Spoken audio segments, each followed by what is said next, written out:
I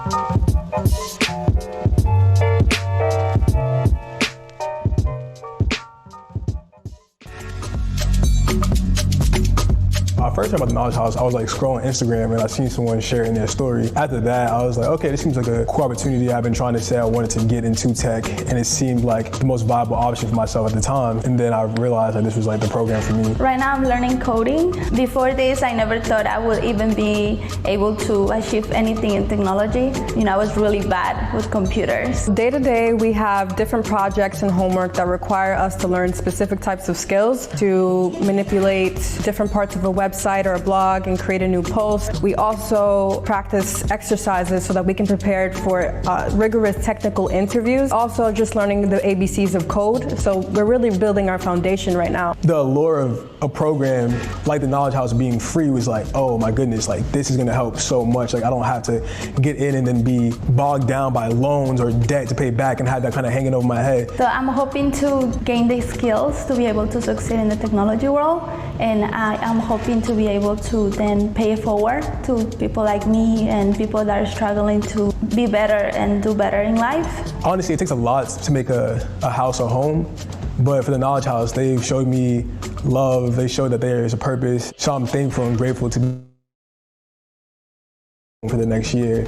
So I want to say a special thank you to all the fellows, the co-hosts, the funders, the CEOs, the staff. Thank you. Thank you. Thank you so much.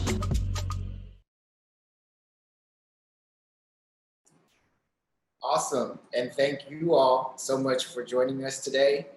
My name is Lorenzo Castillo, and I'm honored to be a co-host for this awesome program that we have lined up for you all.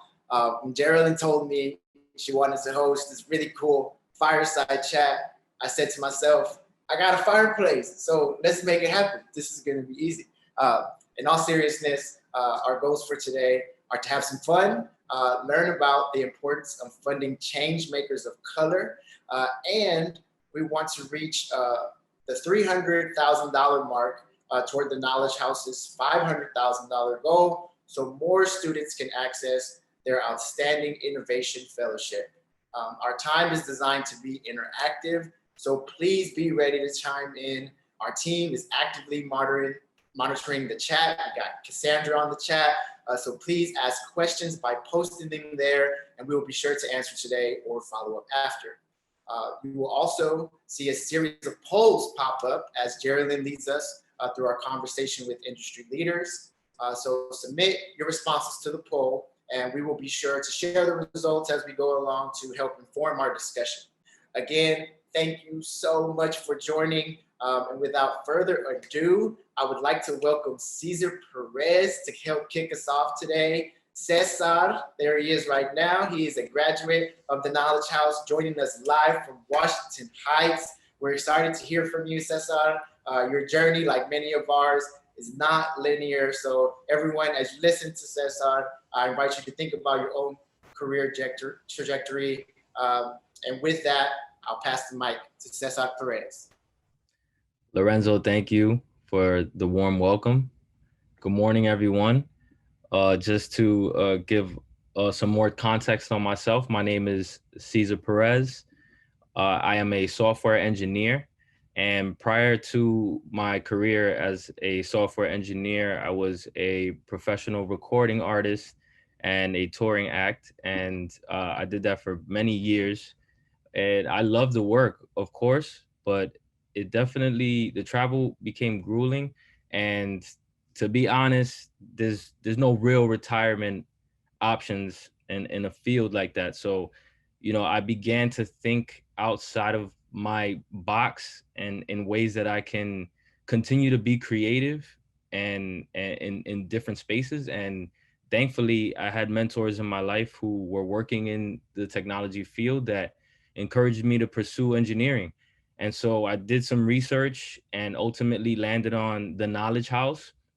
And it was honestly the most life-changing and best thing that I ever did, because the Knowledge House gave me the foundation that I needed to land me at one of the most prestigious firms in the world, which is McKinsey & Company, where I'm currently a software engineer. And so, I say all that to say, if you are on this journey, trust the work that you put in, believe in yourself. I came from a non-linear background. I don't have a computer science degree, right? But I was able to transition into a different career that is, it's immeasurable, the impact that this type of career has had on my life financially, opportunity-wise. And so keep going. If you're a fellow, trust the work that you put in. If you support the program, please continue to do so. People like myself and others, we need you. It is important. It is immeasurable, the value that you provide, and we hope that you continue to support programs like the Knowledge House. And so with that being said, thank you guys for having me, and I look forward to everyone's transformation that is pursuing this journey. Thank you, Cesar. Appreciate you taking the time and sharing your story. I'm sure our attendees are really excited to hear a little bit about it as well. Can't thank you enough, and I hope you stay and tune in for the rest of the show so you can kind of let us know what you think. But thanks again, Cesar. It's so inspiring to hear from Cesar and how the Knowledge House played a role in his career. And I couldn't be more honored to introduce our star of the show from the Boogie Down Bronx. Jerelyn Rodriguez is a Columbia University graduate who has been recognized on Forbes. She's made so much of an impact, and she's won award after award. It would take the whole webinar to keep listing them. So I'm gonna just kind of get right into it. Jerelyn is a board member of Creole College Prep and the KIPP Foundation. The list goes on and on. So without further ado, please join me in welcoming the Knowledge House co-founder and CEO, Jerelyn Rodriguez. Thank you all so much. Thank you for joining us on this panel today. Thank you to Cesar. Thank you for your warm words to our attendees and the fellows. Thank you, Lorenzo, for kicking us off. I also want to quickly thank Digital Bodega for putting together a Meet the Fellows intro video so that you can meet some of the students that are currently enrolled. As Lorenzo mentioned, the fellowship campaign is completely supporting the 40 students that are enrolled in the Innovation Fellowship. And the more funds we raise, the more we increase enrollment to serve 100 job trainees in the next 12 months. Very excited to have this conversation with Wes and Asahi. I think we're going to hear a lot about how the three of us have felt empowered through our personal journeys and how our organizations are taking on the work. There will be time for a Q&A, so I invite all of you to chat your questions.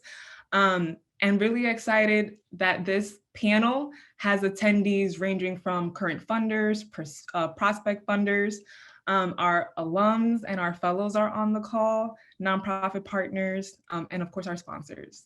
So digging right in, for the first speaker, we have Wes Moore. He is a best-selling author, Army combat veteran, a social entrepreneur, and of course, he is the CEO at Robinhood.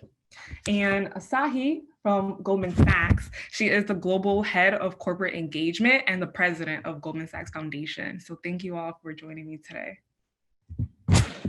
Thank you, it's our pleasure. Thank you. So I want to kick it off to the first question. So the Power Fund is one of Robinhood's most recent initiatives. The Knowledge House and myself are so grateful to be honored as a Power Fund leader in the inaugural cohort. And so one of the three pillars of the Power Fund is self-directed leadership. So I wanted to ask you, Wes, first, what does self-directed leadership mean at Robinhood?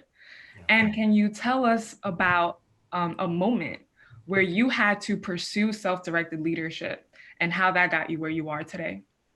Well, first, I just want to say how proud I am of you and everything that you continue to do. And frankly, if there are ways that we could fund you and your work over and over and over again, we will. You really exemplify the best of not just what our portfolio is, but you truly exemplify the best of what our community is.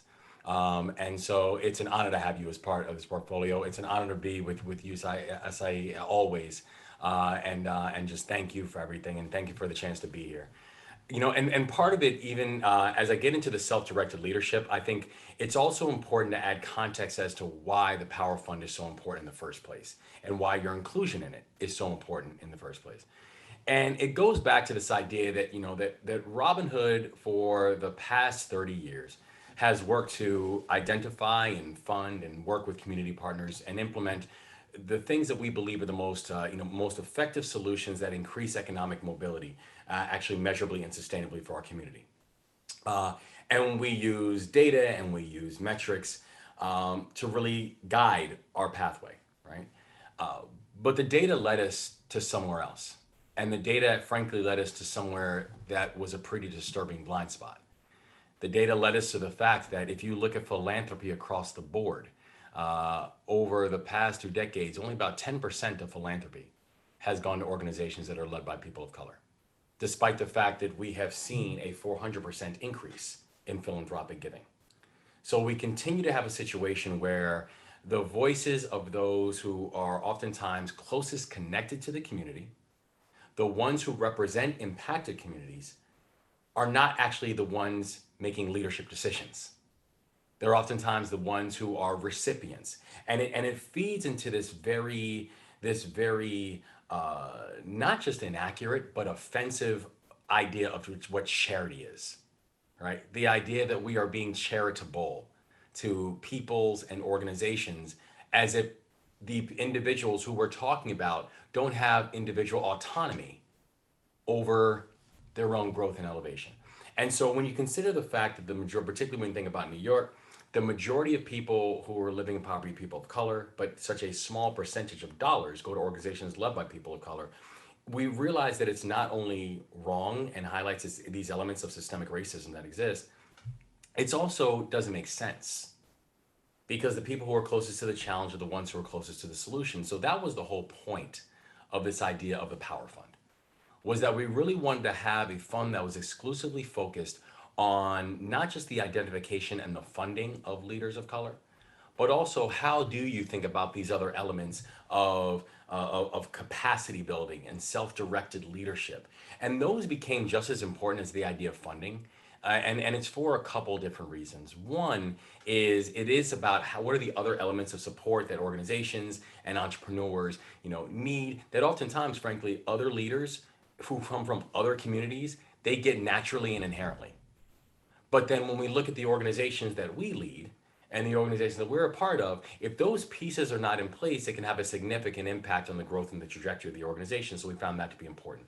The self-directed piece is also really important, though, because this is about thinking about an individual's own development and their own elevation and letting them have say and autonomy as to what are the things that they need, they believe they need in order to do it. It's not about saying you have to do X, Y, and Z to justify a check. It's not about saying you have to do all these various things to get yourself to the level that we or society or philanthropy feel is a justifiable measure.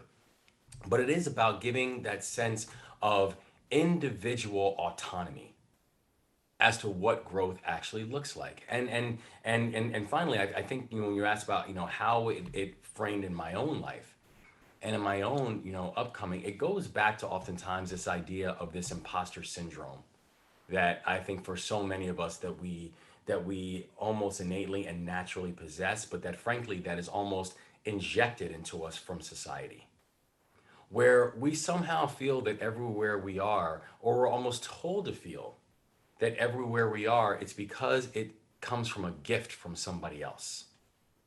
That we are there because of someone's kindness, or because of someone's generosity, or because of someone's benevolence. And that's not true. We're there because we belong there. We're there because that room or that conversation that's being had would be completely incomplete if we weren't there. And so the idea of saying we want to focus on this concept of self-directed leadership, it's really allowing the power to sit where the power belongs. And that's with the individual community partner and the leader. No one knows more about your growth and your trajectory and the pieces that you should want and need in your growth, Jerelyn, than you? And so to have a conversation about what those components should be for your growth and trajectory without, and simply by making you the subject of the conversation and not a part of the conversation is backwards. And so that became a real focus as to how we organizationally want to put these various pieces in place to make sure that it's not just about how are we respecting the growth and the trajectory of Jerelyn, but it's also about how do we think about the success of what you're trying to accomplish is paramount. And the only way for us to be able to get there is to make sure that you are a fully invested participant on that journey as well. Wow. That's amazing, Wes. That resonates with me so much. I have felt like I have always had to fit and align to existing leadership development programs. Rarely has someone asked me, what does your personal leadership development look like? What does the program look like if you would if you were to design it? So I really appreciate that aspect of the Power Fund. Asahi, I'd love to hear from you. What has self-directed leadership look like in your life?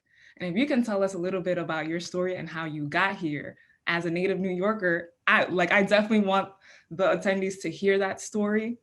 So please share more. Thank you, Jerelyn. I have to say that you and Wes personify self-directed leadership, and Goldman Sachs and I are just thrilled to support you, the Power Fund, and the Knowledge House. I mean, in terms of, as I think about what self-directed leadership really is about, it's really inspired by purpose. It's really inspired by values, and it's really inspired by experience, grounded in the experience of the individuals. And in terms of my personal journey, my story is an immigrant story, probably very much like a number of you that are here. I'm from the Caribbean, Guyana, and my family of 7 came to America, to Brooklyn, Foster Avenue in Brooklyn, if any of you, to B44. And I went to New York City public schools. As I look back on the data related to those schools that I went to, you know, there's some of the most underperforming schools in Brooklyn. That being said, I found from my own experience that some of the brightest students were there. People that were far brighter than me, and that were really committed to trying to find a better life, and that their parents were committed to doing that as well. And so that at a very early age got me thinking about what's going on in the world, that there are these examples that are held up, and which is fantastic to see, look, this person made it and this person made it. But let's think about it. What that really is saying is there's a whole line of people that didn't. And I think what self-directed leadership has to really be linked about is getting that line of people who didn't to have less of the exceptionalism focused on the one who did, and more focused on what are the structures in place for those who are on the line that tried hard and didn't, and how do we create the kind of environment together that really changes that paradigm. And it really goes back to the purpose of Goldman Sachs. Our CEO, David Solomon, rolled out our purpose earlier this year at an Investor Day, and it's to advance sustainable economic growth and financial opportunity. And we know, as we think about technologists or about Cesar at McKinsey, that financial opportunity is really grounded and is really the launching pad for so much of this. And I have to say the pandemic has really laid bare the pandemic within the pandemic, which is structural, racial, and other inequities. And I think there's a renewed commitment that's grounded in self-directed leadership as to how we're going to really change that for the long term in a consistent and persistent way. And I'm excited to be in conversation with you and my friend Wes about this. Thanks so much for sharing. So let's dig into the initiatives. Wes, you started talking about the Power Fund, why it was started. Thanks for that overview. Can you tell us what was your team's approach to selecting the inaugural leaders?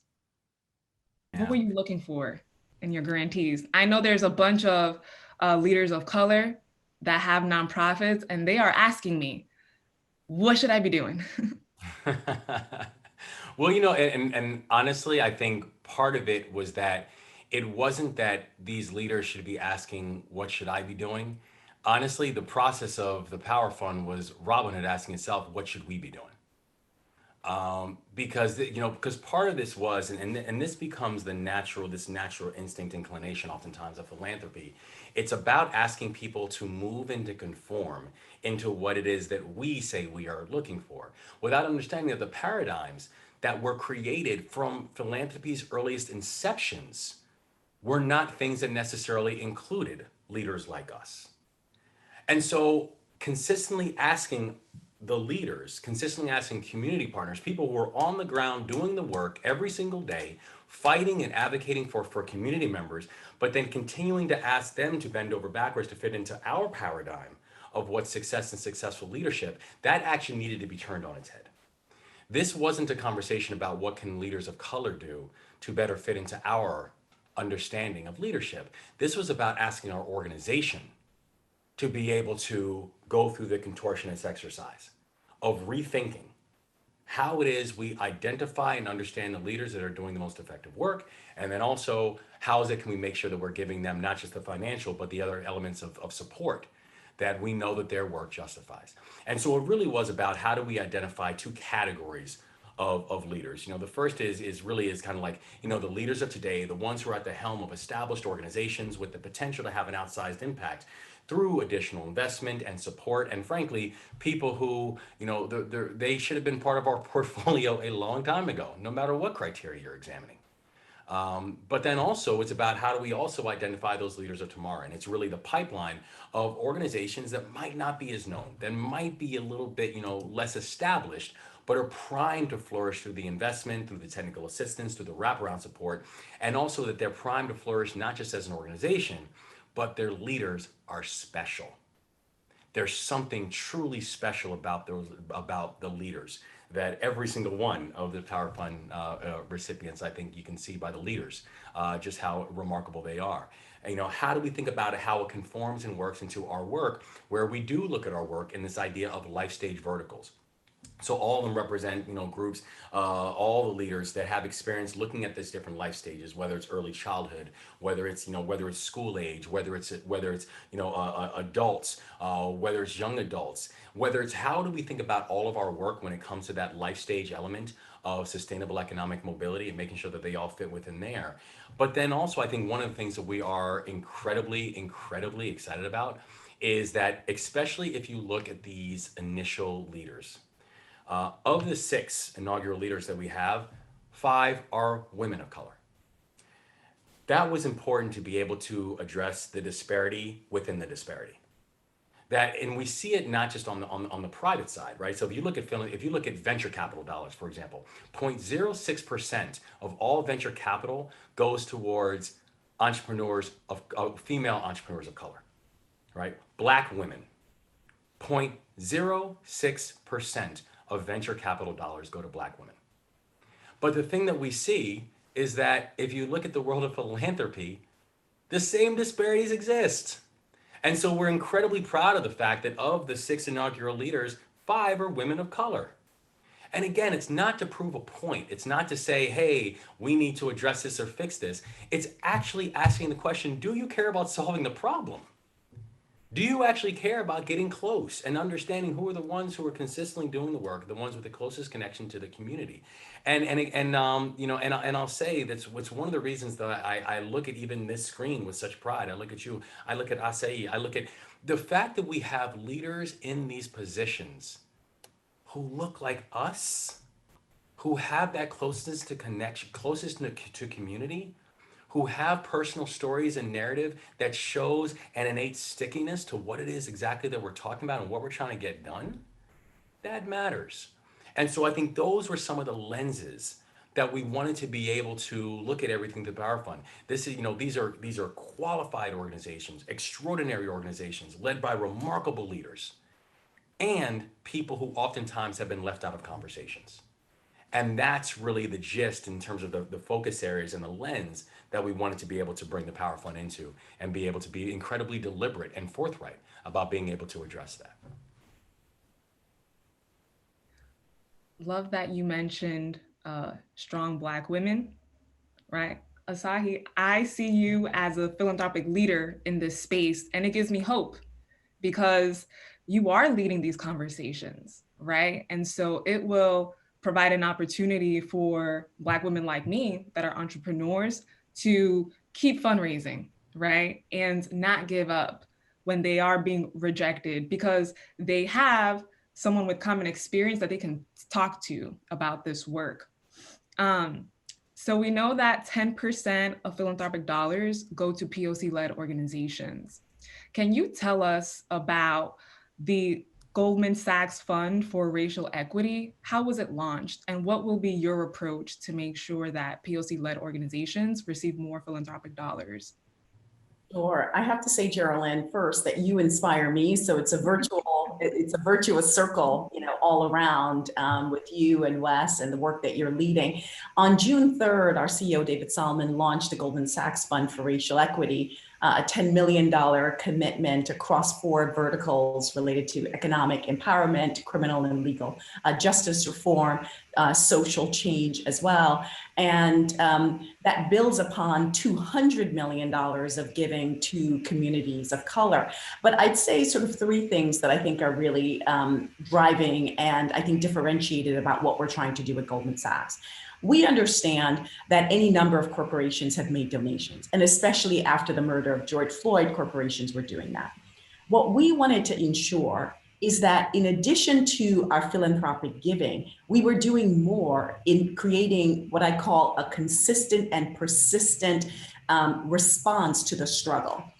Because we are in a struggle, and struggles take years, struggles take decades, struggles take centuries to really create systemic changes. And struggle needs individuals who are going to give it life when people have turned their eye to the next crisis of the day. When the next headline is drawing people away, that there are champions and leaders like you, Jerelyn, and others that are keeping the light alive. And we wanted to make sure that consistent and persistent focus was what we're going to do. And how we decided to go about that is really embedded into the fabric of a 150-year-old institution. So Goldman Sachs celebrated 150th year last year. And so as we sat down, we said, you know what we've got to do? We've got to give to these organizations and embed them throughout Goldman Sachs. Could we have individuals sit on the board of the organization? Could we bring the leaders of the organizations in to talk to our people? Post-pandemic, and we think short-term, but we think long-term as well. Post-pandemic, can we have individuals go and work and partner with the organization in the field with what they're doing? Could we have courses internally that help the leaders of those organizations as they go to the next level of their own leadership skills? We certainly have it for our bankers. We have it for our traders. Could we also open it up to the community more generally in terms of these leaders? So really making an investment. And I love what Wes did with the Power Fund in terms of women of color. And we look there similarly as well. So we have 9 anchor organizations that were recipients in the US and another 12 organizations in the UK that are recipients of our funding from our Fund for Racial Equity. 7 of the 9 are led by people of color. That wasn't by accident. That was intentional and very purposeful in terms of us being able to support that next generation of leaders and really help them along. And frankly, we know the ripple impact of doing that. Jerelyn, you asked earlier about my own story.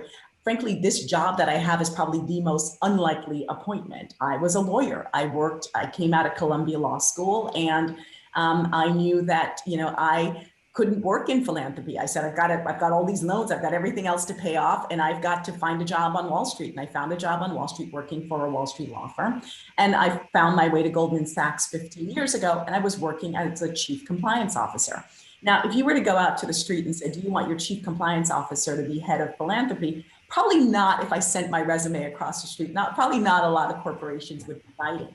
But the magic of being internal is that really you have people who have the vision to see there's a Wes Moore, there's a Jerelyn, there's another leader, they're doing X, there's a Cesar, there's a Lorenzo, they're doing this right now. But they're an athlete, they've got a mission, they've got purpose, they've got values driven, and they will be able to do more. And so I was tapped to take on this role. And frankly, it's been transformative to me. And I think really transformative to the way in which we're thinking about philanthropy at a 150-year-old organization. So a personal example of really being a power fund, but within Goldman Sachs in terms of leaders of color. of that. And we are happy that you are in this role. Amen. So I want to shift gears a little bit and let's dig into any reactions that you all have heard as you've launched these initiatives. Specifically, what questions have been top of mind to other funders that are looking to your leadership, really? And what pushback, if any, have you both received? We can start with Wes. I'll let you go. I'll let you go first, Asi. Okay, go ahead, Asi. So look, I would say probably three things stand out. One is impact. How are you going to measure impact? And that's something that you, Wes, and I spent a lot of time thinking about. And frankly, it's the right question to ask. And so that's been one of the questions that we've been getting. The second one is, are these commitments for the long term? And as we made commitments to the organizations that we're working with, it was not, we said, we're here for a multi-year commitment. We want to embed you into the fabric of who we are, and we want to be embedded in the fabric of who you are. So that second point around, when we get to, we saw all the announcements around Juneteenth. And what I kept saying is, Juneteenth 2020 is not our guide. Juneteenth 2021 and 25 and Juneteenth 30, that's our guide as to where we're going to be. And frankly, that's some of the questioning that people are getting is, this is a moment, will it last? Will there be sustained change? Will there be sustained focus? And are you there in a sustained way that we're going to see over time? I think those have really been sort of the key areas that people have really been focused on. Wes? I echo that completely, where one question people have asked is about the sustainability, and we've been very clear. The Power Fund is not a one-off. The Power Fund is not something where we're like, hey, isn't this great that we can respond to the moment. This is something that our entire organization is going to be following, modeling. And when you look at the entire both focus, direction, and portfolio of Robinhood, the Power Fund in many ways, and it will end up becoming essentially almost a tip of a spear, where our entire portfolio will now shift due to this, and where this very important lens will get added into everything that we are thinking about and everything that we are doing. This has been something that frankly has been very intentional in the organization over these past few years, and it will continue. Because now once someone even comes into our orbit and into our universe, whether it's via the Power Fund or any other mechanism, they're now part of our orbit. They're now part of our universe. They're now part of our family. And so the idea is not just to say, how can we do a one-time grant so we can talk about something in our annual report? But it really is now, this is a pipeline building and a true community building exercise that will guide the entire direction of the organization. I think that something else that people will often say is they'll ask, well, how do you find them? And are these leaders out there? And one thing we've been very clear about, and I think the Power Fund has really served as a core anchor to be able to answer that question, is it's not that there's a dearth of talented leaders of color out there. It really is asking the field of philanthropy and Robinhood specifically, saying, what are you looking for? And how do you find it? Because oftentimes the way that so much of this works, the way you get entry into capital, the way you get entry into philanthropy, it's social capital. It's who did you know that could make the connection to be able to provide the entree to be able to get the resources. And it's particularly when you think about the fact that much of philanthropy oftentimes does not have a tremendously high turnover rate. If you look at the core and the origins of oftentimes many portfolios, they have already been pre-baked. And so it's not that these leaders are not out there, but it is actually fundamentally going back to the very common theme of you find what you look for. And that's the way it is with many industries and many things in all of our lives. So we just decided to look for things differently. And once you do that organizationally, you'll be amazed at what you can find and the talent that you'll be able to unearth as well. Thank you for that. I want to ask you one last question before we move on to Q&A. And I'm going to make sure it's a challenging one for both of y'all. So as when we've talked previously, you talk about the Power Fund doesn't exist for the sake of, having a special fund for Black and brown people, right? Like you're talking about sustainability. And I had mentioned to you, one of the risks that Robinhood might face in launching the Power Fund is that we see this a lot in the for-profit space, but there are so many people of color that have early stage ideas and they need funding to bring those ideas to life, right? And especially in the VC world, and we might see this in philanthropy now, funding is available to those people of color that have ventures approaching their second stage of growth. How does Robinhood, as a sophisticated foundation, make sure that their strategy is inclusive and that early stage entrepreneurs of color, aren't excluded from the pot of money that they need to just bring their idea to life and have a proof of concept? It's such a good question, and it's something that I think, honestly, I think all of us very much wrestle with. I mean, there's been over $6 billion of capital that's been put into racial justice and social justice issues, in the process of this year, since the entire, racial awakening, and relatively transparent conversation that people can have about the impact of race in every aspect of our society. But to your point, a lot of that has been very scattershot, and a lot of that has also gone to the more well-established, right? The easier bets, the ones that people feel like, I know this is a 50-year-old organization, so I know they are going to, it'll make sense to my donor base or to my board to make an investment in X, Y, or Z.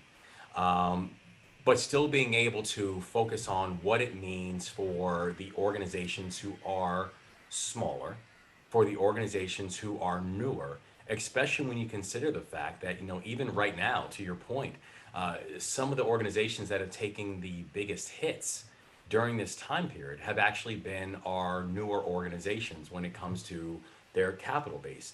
I think this is something that philanthropy really needs to think hard about, Robinhood included, where all philanthropy is not going to focus on one life stage of an organization, the same way in private capital, where you have some people who invest in early stage companies.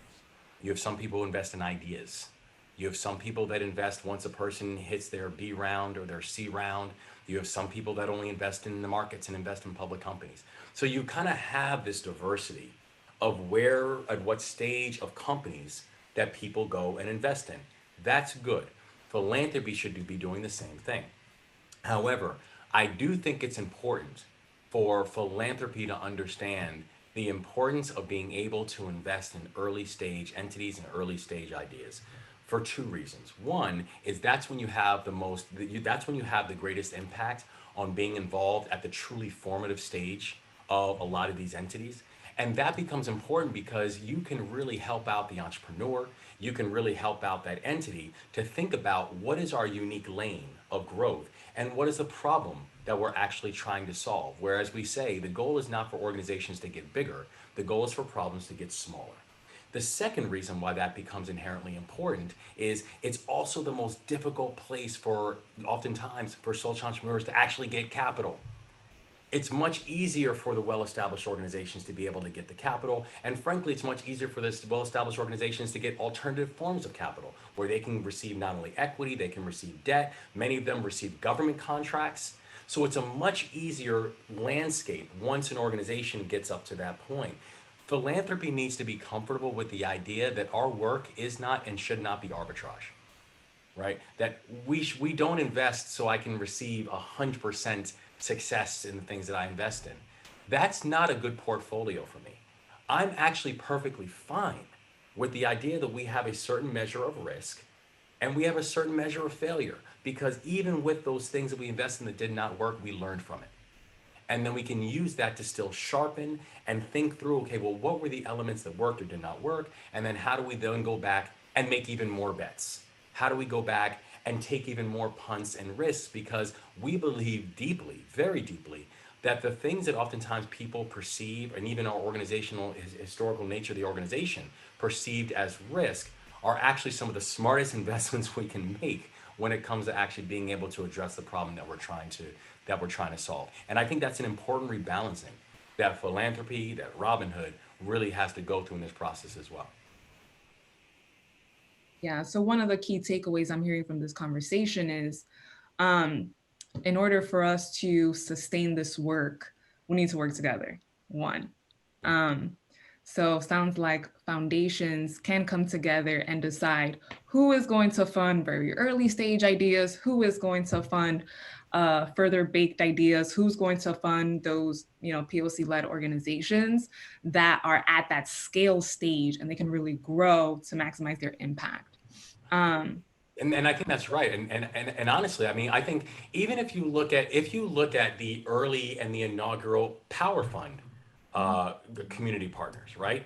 I look at the inherent network and the inherent ability and the talent that you and the Knowledge House bring to bear. But the reality is that even if you just look at the Power Fund, there are other organizations that are within the space of building successful careers in the tech industry, right? I think about the inclusion of you all. I think about the inclusion of America on Tech. And then so people can make the argument and say, well, why do you have two organizations that focus on the same thing? I was like, have you seen our portfolio? It's chock full of things that are quote unquote doing the same things, but we also don't need to come into this conversation with there needs to be one. We don't do that with anybody else. We don't do that with any other group. So why then does this conversation needs to be about, well, you need to have one organization that focuses on this element? No, what we need to do is find incredibly talented leaders and incredibly aspirational organizations and continue to have them grow together to solve a larger problem. So it really is about how are we changing our lens in the way that we're even thinking about this work and thinking about this sense of this nature of partnership, where this is not a competitive battle that we're having here. This is about how do we create accretive partnerships to be able to think about the problems we're trying to solve. Love that. So that's a perfect transition to my next question for Asai. When I hear about, funding people of color and their work, at the end of the day, we're talking about building Black and brown wealth, right? We all need to coordinate in partnership to sustain this work. And what I hear from you, Asai, is that Goldman Sachs, beyond funding, they are supporting organizations in multiple ways, right? Board service, one of them. I want to talk about skills and jobs, which Wes alluded to, but Goldman Sachs also recently joined the NYC Jobs CEO Council. And this is a partnership initiative where 27 major companies have come together and they've pledged to hire more than 100,000 low-income workers in the next 10 years. My question is, what does it look like to operationalize jobs and skills programs for non-traditional talent?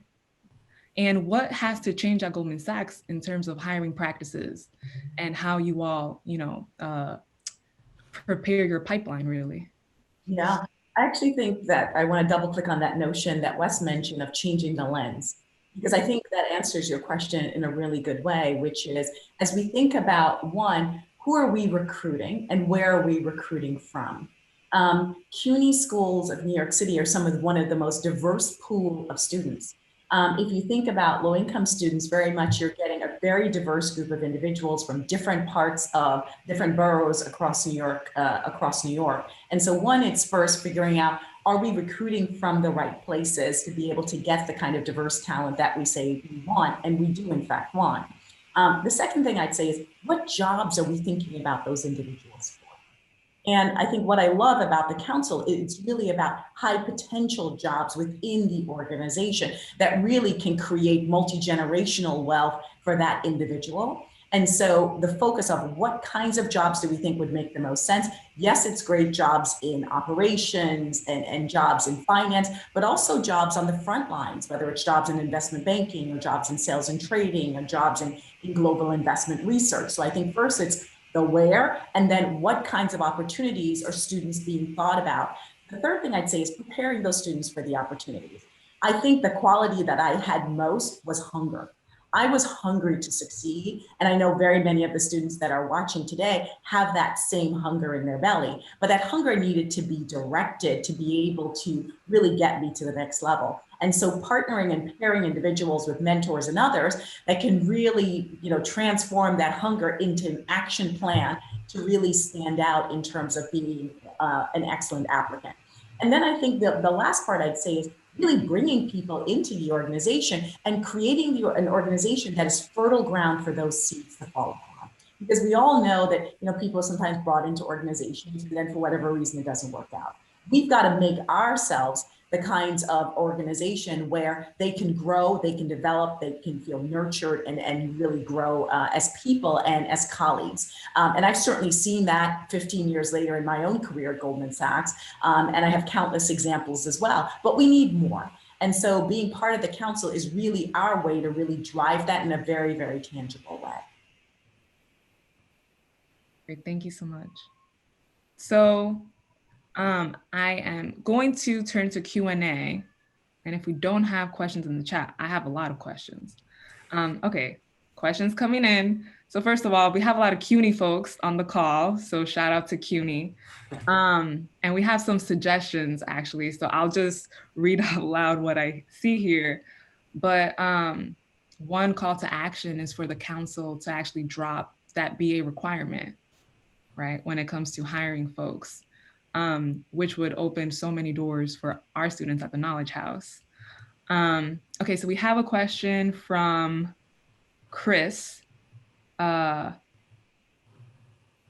has led our talent training at the Knowledge House, and his question is, what are 1 to 2 less discussed hidden social issues that you encourage our newest fellows to address in their future work as technologists and entrepreneurs?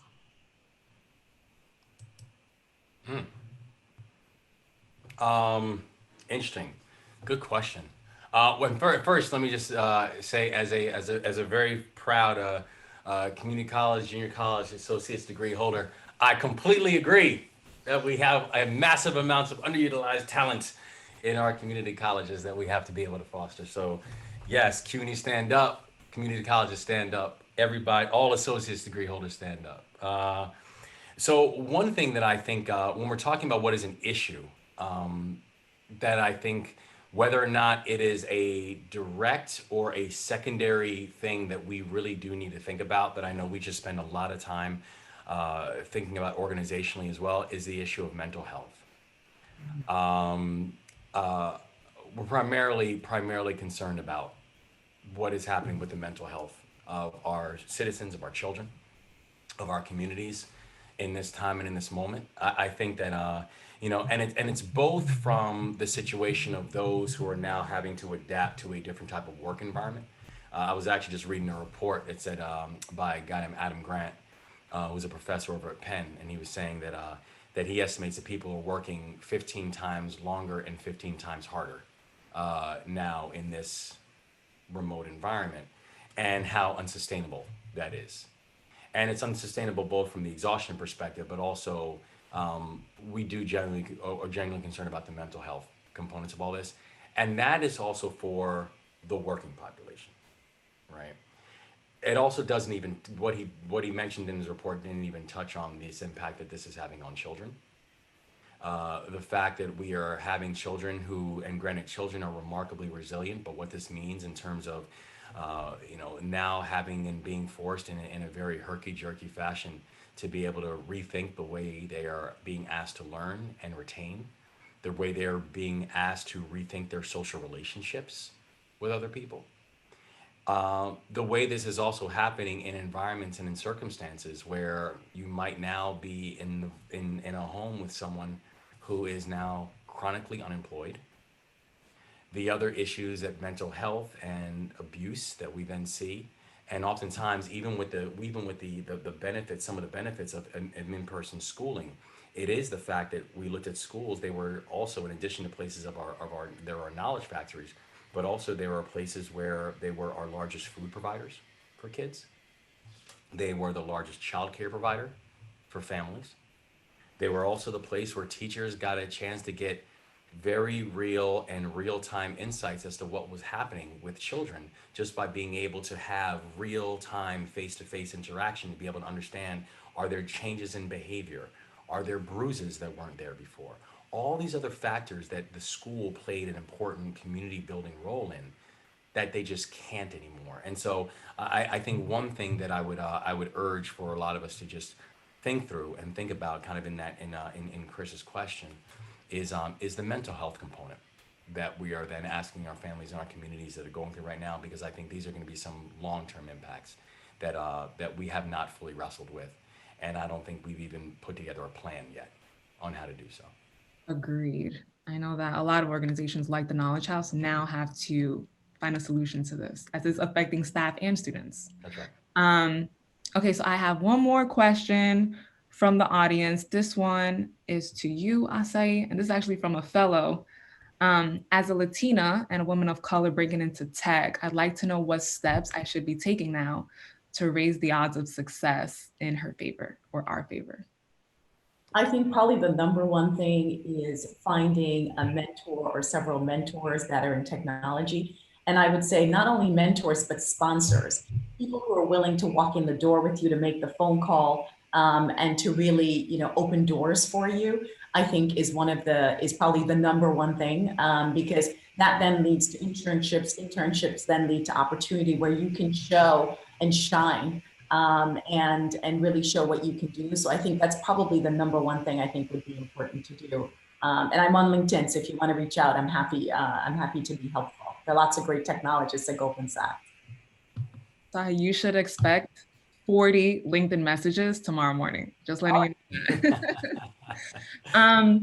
Great. So I want to close the panel and give you both an opportunity to share some closing remarks. If it's helpful, here's one last question, and we can start with you, Wes. Can you share, for especially the funders and supporters on the call, what does it mean to invest with an equitable lens? And any other closing remarks that you have for us? First, again, this was an absolute honor to be on this panel and to spend this morning, and frankly, just a really revitalizing way to spend this morning. So to you, Jerelyn, thank you for your leadership and everything you continue to bring to our community. I say thank you for your leadership and everything you bring to our community. It is important that you both are here, and it's important that you both are in the seats that you are in, because we're better off because of it. And the thing I guess I would say to other funders who are listening is that if you're not going to do this to be selfless, then do this to be selfish. Don't do this because you think it's the nice thing to do, or because you can then say to somebody, here's how I responded to the murder of George Floyd. Do this because you actually care about solving the challenges. Do this because you look at the natural disparities that exist within the framework of our society, and you say, not only is it wrong, it doesn't make any sense. That if we are going to do this, be in this world of philanthropy, understand that if you are making decisions without these lenses, not just at the table, but actually actively leading the table, then your altruism will be viewed as something else. And so if you care about these problems, if you care about these challenges, if you care about actually solving them, invest in those who have the greatest potential of actually solving them. And again, don't do it because you're trying to be selfless. Do it because you are trying to be selfish, and because you actually are trying to get this work done. And it's the best investment you're going to make. I want to second that in terms of the best investment that you're going to make. Goldman Sachs is actually proud to make an announcement this morning that we are making a $50,000 investment in the Knowledge House, in Jerelyn, in her leadership. And we are thrilled to partner with you, and are really humbled by all that you're doing and all the lives that you're touching. I can say personally, as a person whose life was transformed by philanthropy, I lived in Japan. I grew philanthropy from the American Field Service. I went to college on scholarship. I went to law school partially on scholarship. I know the impact that when you have on one, that you have on others. And I know that part of your mission, Jerelyn, is not only to touch the individuals that you're working with, but for them to touch others. In watching the opening video, a number of the individuals featured in that video talked about, paying it back, helping others. So you've got a multiplier effect. And so that's the reason that we at Goldman Sachs are behind you, because we see the multiplier effect, the double line investment in investing in you and the Knowledge House. And we say others join us in making that bottom line, that double bottom line investment. Hey. Thank you, Asahi. So I don't know if you're watching the chat, but you have our Innovation Fellows giving you a lot of kudos and thanks. So this is so inspiring. Thank you so much to you and Goldman Sachs and the team. Thank you, Wes, for both of your support. So thrilled to be working with your organizations. So excited that you are supporting the Knowledge House and our Innovation Fellows. So thank you so much. And I'm really glad to kick off this next round of thanks. I think this morning, Lorenzo let us know that we had raised $300,000. Our goal is $500,000, and within an hour, we're at 350K. So excited. I wanted to just give folks some thanks.